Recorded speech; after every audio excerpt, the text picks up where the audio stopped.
Every morning, before the coffee is ready, before the day has properly begun the pill. Maybe it is the orange bottle of naproxen on the bathroom shelf. Maybe it is the white tablet of meloxicam beside the glass of water you keep by the sink. Maybe it is the methotrexate you take once a week with careful attention to the day and the dose. Maybe it is the injection you have learned to administer yourself, because the biologic that keeps your rheumatoid arthritis under control cannot be taken any other way. Whatever form it takes, the ritual is the same. Arthritis medication, taken faithfully every day, because the pain and the inflammation and the disease are real. And the medication is what stands between the life you can live and the life you cannot. Most seniors who take arthritis medications every day are doing exactly what their doctor told them to do. They are being compliant. They are being responsible. They are managing a real condition with the tools their physician prescribed. And most of them through no fault of their own, and through no fault of their physician, are doing it with significant gaps in their understanding of what those medications are doing beyond the joint.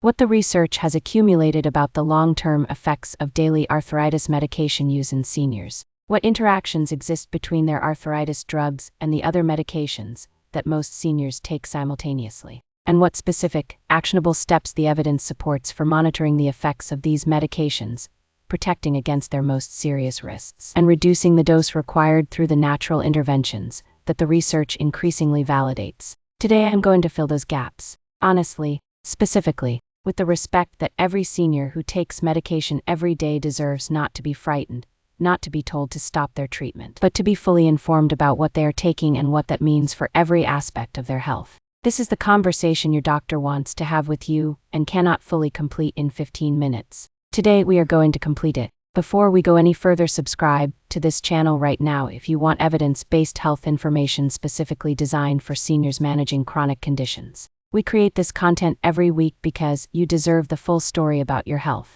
Hit subscribe. Let us start with the landscape, because the term arthritis medication covers a remarkably broad range of compounds with fundamentally different mechanisms, different risk profiles, and different long-term implications that are often discussed as if they were interchangeable, when they are not. The most commonly taken arthritis medications in seniors fall into 5 broad categories. Non-steroidal anti-inflammatory drugs and NSAIDs, including naproxen, meloxicam, and celecoxib, which inhibit the cyclooxygenase enzymes that produce inflammatory prostaglandins. Corticosteroids, including prednisone and methylprednisolone, which suppress inflammation through broad immune system modulation. Conventional disease-modifying antirheumatic drugs, CDM-ARDs, including methotrexate, hydroxychloroquine, and sulfasalazine, which modify the underlying disease process in rheumatoid and other inflammatory arthritis. Biologic DMARDs, including the TNF inhibitors, etanercept, adalimumab, and infliximab, the IL-6 inhibitors tocilizumab and sarilumab, and the JAK inhibitors tofacitinib and baricitinib, which target specific molecules in the inflammatory cascade with precision that conventional DMARDs cannot achieve. And analgesics, including acetaminophen, and in some cases low-dose opioids, which address pain without anti-inflammatory or disease-modifying effects. Each of these categories has a distinct risk profile. Each has specific monitoring requirements, and each has specific interactions with the other medications that most seniors take for blood pressure, for heart disease, for diabetes, for bone density, for sleep, that require coordinated awareness between the prescribing physicians that most seniors with complex medical histories are managing simultaneously. Let us talk about what many seniors taking NSAIDs every day have not been clearly told. The most clinically significant NSAID interaction in seniors is the combination we call the triple whammy: the concurrent use of an NSAID, a diuretic such as furosemide or hydrochlorothiazide, and a renin-angiotensin system agent such as an ACE inhibitor or ARB. This 3-drug combination, which is extraordinarily common in the senior population because diuretics and ACE inhibitors are among the most prescribed blood pressure medications, dramatically increases the risk of acute kidney injury. Research published in the British Medical Journal found that seniors on the triple whammy combination had a significantly elevated risk of acute kidney injury compared to seniors on any 2 of the 3 drug classes. The simple act of reviewing this combination at a physician appointment, asking specifically whether these 3 drug classes are simultaneously present in the medication list, is an action that every senior in this situation should take. The corticosteroid story deserves particularly honest and detailed discussion because corticosteroids are among the most powerfully effective short-term anti-inflammatory treatments available, and because their long-term use in seniors creates a specific and serious pattern of adverse effects that many patients and even some prescribers underestimate. Prednisone and other oral corticosteroids suppress inflammation through broad inhibition of immune function, blocking cytokine production, reducing inflammatory cell migration into joints, and suppressing the prostaglandin and leukotriene pathways. The problem is what sustained corticosteroid use does to the rest of the body. In the bone, corticosteroids suppress osteoblast activity and increase osteoclast activity, producing the accelerated bone density loss called glucocorticoid-induced osteoporosis.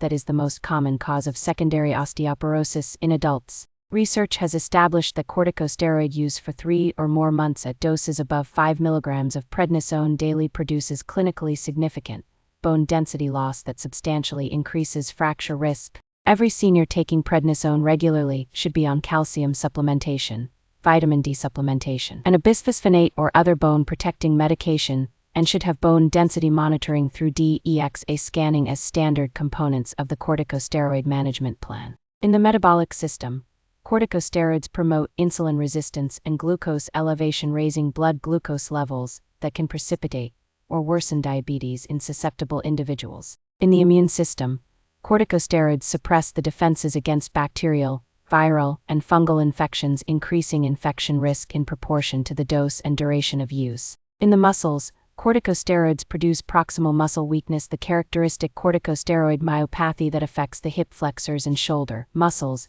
and that compounds the sarcopenia that aging already produces. Methotrexate, the cornerstone of conventional DM/ARD therapy for rheumatoid arthritis, works through multiple mechanisms, including inhibition of dihydrofolate reductase, disrupting the folate-dependent pathways of rapidly dividing immune cells. What many seniors taking methotrexate every week have not been clearly told is the specific monitoring regimen that safe methotrexate use requires. Methotrexate is hepatotoxic, capable of causing liver inflammation and, with cumulative dose over years, fibrosis, and it is myelosuppressive, capable of reducing white blood cell, red blood cell, and platelet counts through its effect on bone marrow cell division. Both of these risks are managed through the monitoring that good rheumatological practice includes: liver function tests and complete blood counts every 4 to 8 weeks in stable patients. The folic acid connection to methotrexate is among the most practically important pieces of information in rheumatology. Methotrexate's most common side effects, nausea, mouth sores, fatigue, are substantially reduced by concurrent folic acid supplementation at 1 mg daily.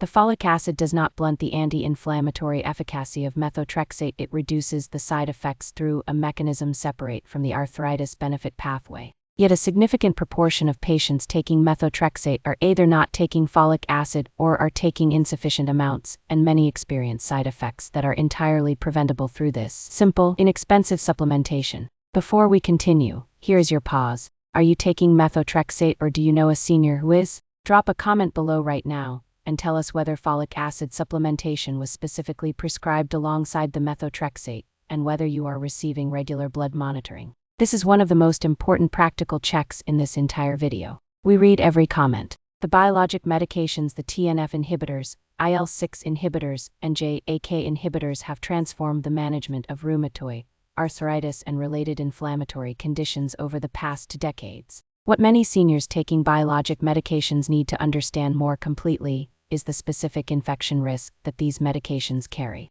The TNF-alpha that TNF inhibitors suppress is also a critical component of the immune defense against tuberculosis, fungal infections, and other intracellular pathogens. The JAK inhibitors produce the broadest immunosuppression of the biologic classes, and the most significant increases in infection risk. The cardiovascular implications of the JAK inhibitor class deserve specific mention. The oral surveillance trial marketing safety trial comparing the JAK inhibitor tofacitinib to TNF inhibitors in patients over 50 with cardiovascular risk factors found that tofacitinib was associated with elevated risks of major cardiovascular events, malignancy, and thrombosis compared to TNF inhibitors. This finding prompted FDA label updates for all JAK inhibitors, tofacitinib, baricitinib, and upadacitinib, adding the most serious boxed warning category. For seniors over 50 taking JAK inhibitors with existing cardiovascular risk factors, this risk profile deserves specific discussion with the prescribing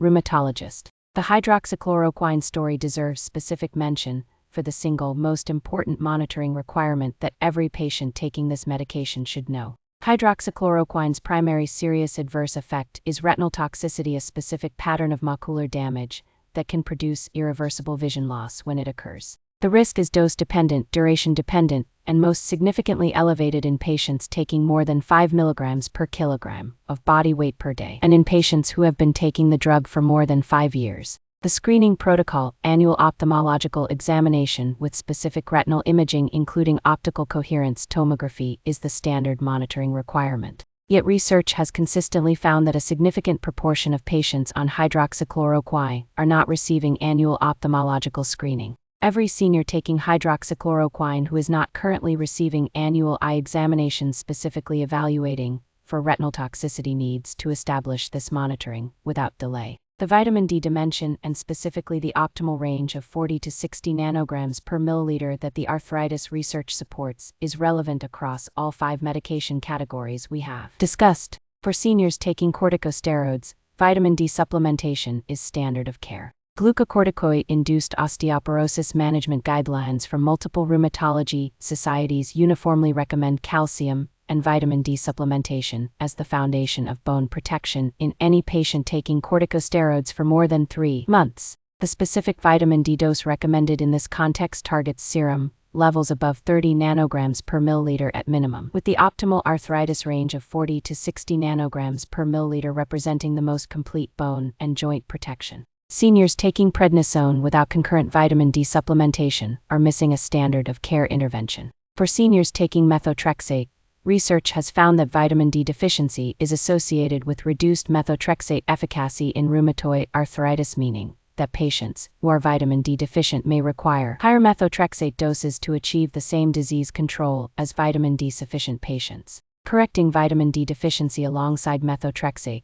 therapy may improve the drug's effectiveness while reducing the dose required. For seniors taking NSAIDs, maintaining vitamin D levels in the optimal range directly reduces the inflammatory cytokine activity in joint tissue, potentially lowering the effective dose of NSAID required to achieve the same pain relief. The vitamin D receptor-mediated suppression of matrix metalloproteinase and inflammatory cytokines in chondrocytes and synovicytes reduces the underlying disease activity that creates the need for NSAID therapy in the first place. The omega-3 fatty acids at 2 grams of EPA and DHA daily have been shown in the Annals of the Rheumatic Diseases study to allow significant dose reductions in NSAID use while maintaining disease control in rheumatoid arthritis patients. The omega-3 effect on the inflammatory prostaglandin pathway directly reduces the biological need for the pharmaceutical inhibition that NSAIDs provide, meaning that maintaining high omega-3 status through dietary and supplement sources is not simply a complementary intervention but a potential NSAID-sparing strategy.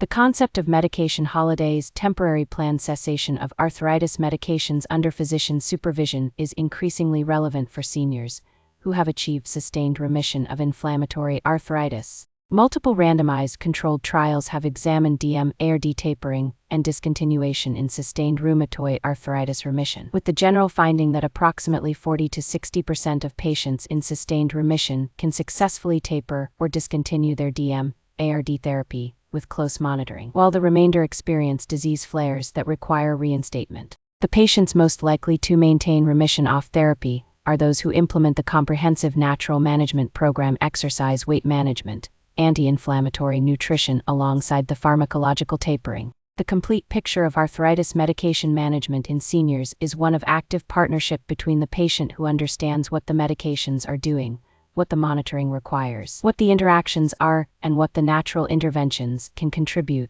and the physician who has the clinical expertise to apply this knowledge to the individual's specific situation. The seniors who have the best long-term outcomes in arthritis management are those who use medication intelligently at the lowest effective dose, with the monitoring that keeps it safe, in combination with the natural interventions that reduce the biological need for high doses, and who maintain an active, informed partnership with their care team throughout the process. That active, informed partnership begins with the knowledge that this video has tried to provide. You now have that knowledge. Use it to have better conversations with your physician, to ask more specific questions at your next appointment, and to advocate for the complete, coordinated, evidence-based management that you deserve. The drug-drug interaction landscape for seniors with arthritis extends beyond the triple whammy and the methotrexate-folate relationship to include several additional interactions that are clinically significant and practically important to understand. Methotrexate and trimethoprim sulfontoxazole, the antibiotic combination commonly sold under the brand name Bactrim, share the same dihydrofolate reductase inhibition mechanism, meaning that concurrent use dramatically amplifies methotrexate toxicity through additive folate pathway suppression. This interaction can cause severe bone marrow suppression and is considered a contraindication to concurrent use. Yet Bactrim is commonly prescribed for urinary tract infections and skin infections in the senior population, exactly the infections that are more common in seniors with immunosuppression from methotrexate and other DMARDs. Every senior taking methotrexate should specifically inform every prescribing physician, including urgent care physicians, emergency room physicians, and any prescriber unfamiliar with their rheumatological history, that they are taking methotrexate before any antibiotic is prescribed. The proton pump inhibitor and methotrexate interaction is less dramatic but clinically relevant for the significant proportion of seniors taking proton pump inhibitors for gastric protection alongside NSAIDs or methotrexate. Proton pump inhibitors reduce the renal clearance of methotrexate by inhibiting the organic anion transporter that normally eliminates methotrexate through the kidney tubule, raising methotrexate blood levels and potentially increasing toxicity risk at doses that would otherwise be well tolerated. For seniors taking both methotrexate and a proton pump inhibitor, this interaction is worth raising with the rheumatologist to ensure that methotrexate doses and monitoring intervals account for the reduced clearance. The interaction between biologic medications and live vaccines is one of the most practically important immunological interactions for seniors on these therapies. Live attenuated vaccines, including the herpes zoster live vaccine Zostavax, the measles mumps rubella vaccine, and the nasal influenza spray, are contraindicated in patients taking biologic DMARDs because the immunosuppression that biologics produce can allow the attenuated vaccine virus to cause actual infection rather than immunity. For seniors on biologics, the inactivated shingles vaccine Shingrix, which does not contain live virus, is not only permitted but strongly recommended given the dramatically elevated shingles risk in immunosuppressed patients. The pneumococcal vaccines, both Prevnar and Pneumovax, and the inactivated influenza vaccine should similarly be current in all seniors on immunosuppressive arthritis medications. The conversation this video has been building toward the one between you and your physician, informed by the specific knowledge of what your medications are doing, what the monitoring requires, and what the interactions are, is a conversation that can happen at your very next appointment if you choose to initiate it. The specific questions to bring are practical and clear. Am I on the triple whammy combination, and if so, is my kidney function being monitored? Am I taking folic acid alongside my methotrexate, and at what dose? Am I on a biologic or JAK inhibitor, and have my vaccinations been updated, including Shingrix? Am I taking hydroxychloroquine, and have I had an eye examination in the past year? Is my vitamin D level in the 40 to 60 nanograms per milliliter range that the research supports for my condition? And is there any component of my current medication regimen where a dose reduction might be appropriate given the natural interventions I am implementing? These 6 questions brought to a single physician appointment represent the most concentrated and most immediately actionable application of everything this video has provided. The physician who receives them from an informed, engaged patient is in the best possible position to provide the coordinated, complete, evidence-based care that those questions are designed to prompt. And the senior who asks them is exercising the most valuable health right available to any patient, the right to be fully informed about what is happening inside their own body and to participate as a genuine partner in the decisions about it. Your medications are doing important work for you every day. This video has been an investment in making sure that work is done as safely, as effectively, and as intelligently as the evidence supports. The pain management dimension of arthritis medication, specifically the role of acetaminophen,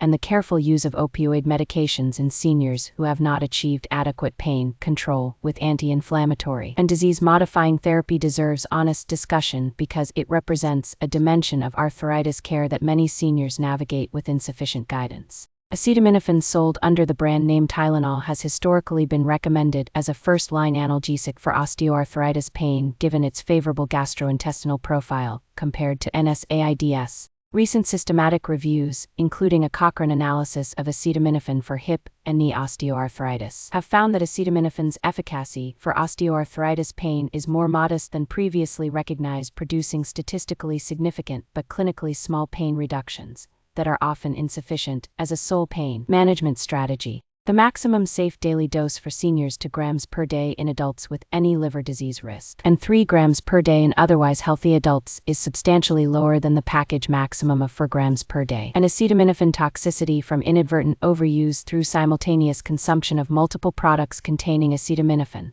which includes many over-the-counter cold, sleep, and pain products, is one of the leading causes of acute liver failure in the United States. For seniors whose arthritis pain is inadequately controlled despite comprehensive anti-inflammatory management, physical therapy, appropriate pharmacological management, and natural interventions, the question of whether low-dose opioid therapy is appropriate deserves a frank, individualized conversation with the prescribing physician, not a reflexive refusal based on opioid concerns that, while legitimate at the population level, may not apply equally to every individual's situation, and not an automatic prescription that fails to account for the specific risks of opioid use in older adults. Constipation, sedation, fall risk, and the potential for opioid-induced hyperalgesia, a paradoxical increase in pain sensitivity with prolonged opioid use, are specific opioid risks in seniors that deserve explicit discussion before opioid therapy is initiated or continued long-term. The emerging role of topical analgesics beyond diclofenac, specifically the capsaicin patch, which depletes substance P from peripheral pain fibers through TRPV1 receptor activation and produces sustained pain relief lasting weeks from a single application, and the lidocaine patch, which blocks sodium channels in peripheral pain fibers and provides localized analgesic coverage for well-defined areas of joint pain, rounds out the pharmacological toolkit for seniors who need additional pain management beyond the anti-inflammatory approaches. The psychological and behavioral components of medication management in seniors: adherence, polypharmacy complexity. The challenge of managing multiple medications for multiple conditions are as important as the pharmacological knowledge we have covered. Research consistently documents that medication non-adherence is one of the most significant determinants of poor outcomes in chronic disease management, and that seniors managing complex medication regimens are particularly vulnerable to the adherence failures that occur when the medication routine becomes too complex, the side effects too burdensome, or the monitoring requirements too demanding to sustain. Simplifying the medication regimen, reducing the total number of medications through deprescribing of those whose benefit no longer outweighs their risk, timing medications to reduce the daily pill burden, using combination products where available, and ensuring that the monitoring is integrated into a sustainable routine rather than treated as separate from the management plan, is a legitimate and evidence-supported component of arthritis medication management that every senior and every prescribing physician should have as a shared goal. The ideal endpoint of arthritis medication management is not maximum pharmaceutical intervention. It is the minimum effective pharmaceutical intervention, combined with the maximum natural intervention, producing the best possible functional outcome with the lowest possible medication burden and the most favorable long-term safety profile. That ideal, which is achievable for a significant proportion of seniors with arthritis who commit to the comprehensive, integrated approach we have described across this entire series, is worth working toward. One conversation at a time, one appointment at a time, one informed decision at a time. Your medication is your tool, not your prison. And understanding it completely, as this video has tried to help you do, is what makes it the most effective tool it can be. If this video gave you information that changes how you think about the arthritis medication you take every day, please support this channel. Hit the like button right now. Subscribe if you have not already. Share this video with a senior who takes arthritis medications every day and has never had the full conversation that this video provides. And leave a comment below. Tell us which medication you take, whether you received the monitoring and safety information we described, and what you are going to discuss at your next physician appointment. We read every comment. This community matters. Thank you so much for watching. See you in the next one.